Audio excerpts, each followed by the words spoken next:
इंदिरानगर पोलिसांची धडक कारवाई, रात्रीच्या गोंधळाला आळा, 40 ते 50 जणांना ताब्यात.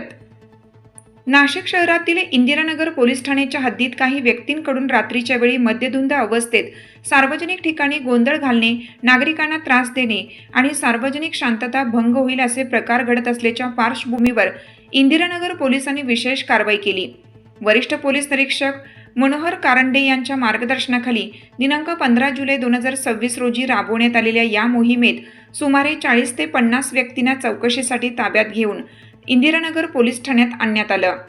यानंतर वरिष्ठ पोलीस निरीक्षक मनोहर कारंडे यांनी संबंधित व्यक्तींची सखोल चौकशी केली. चौकशीत संबंधित व्यक्ती या कोणत्याही गंभीर गुन्ह्याच्या नोंदीवरील आरोपी नसून रोजंदारीवर काम करणारे कामगार असल्याचे निदर्शनास आले.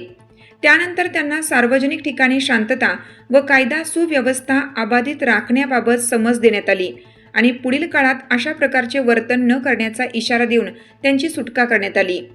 इंदिरानगर पोलिसांच्या या तातडीच्या कारवाईमुळे परिसरातील नागरिकांनी समाधान व्यक्त केले असून सार्वजनिक शांतता आणि सुरक्षितता कायम राखण्यासाठी अशा कारवाया यापुढेही सुरू राहतील असा विश्वास व्यक्त केला आहे. प्रतिनिधी चंदन खरे.